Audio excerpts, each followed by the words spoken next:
உசிலம்பட்டியின் கனவு திட்டமான 58 கால்வாயில் தண்ணீர் திறக்கப்படும் என்ற எதிர்பார்ப்பில் கிளை கால்வாய்களை கிராம மக்கள் மற்றும் விவசாயிகள் தாமாக முன்வந்து தூர்வாரும் பணியில் ஈடுபட்டு வருகின்றனர். மதுரை மாவட்டம் உசிலம்பட்டியின் கனவு திட்டமாக 58 கால்வாய் பாசன திட்டம் உள்ளது. இந்த 58 கால்வாய்க்கு வைடை அணையிலிருந்து தண்ணீர் திறக்க கோரி விவசாயிகள் தொடர் கோரிக்கை விடுத்து வருகின்றனர். கடந்த தென்மேற்கு பருவமழை காலத்திலும் வைகை அணை நிரம்பிய போது இந்த கால்வாய்க்கு தண்ணீர் திறக்கப்படவில்லை என விவசாயிகள் தரப்பில் சொல்லப்படுகிறது.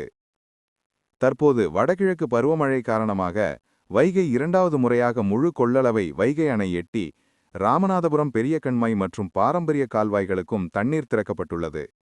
அதன்படி கனவு திட்டமாக இருக்கும் 58 கால்வாய்க்கும் தண்ணீர் திறக்க கோரி மாவட்ட ஆட்சியர்கள் முதல் நீர்வளத்துறை அமைச்சர் முதன்மை செயலர் வரை கோரிக்கை மனுக்களை அளித்த விவசாயிகள் தண்ணீர் வரும் என்ற எதிர்பார்ப்பில் காத்திருக்கின்றனர்.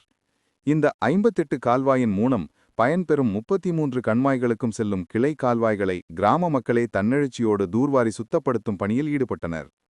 கிராம மக்களுக்கு ஆதரவாக விவசாய சங்கத்தினரும் உசிலம்பட்டி சட்டமன்ற உறுப்பினர் ஐயப்பனும் தங்களது ஆதரவை அளித்து இணைந்து கிளை கால்வாய்களை தூர்வாரி வருகின்றனர்.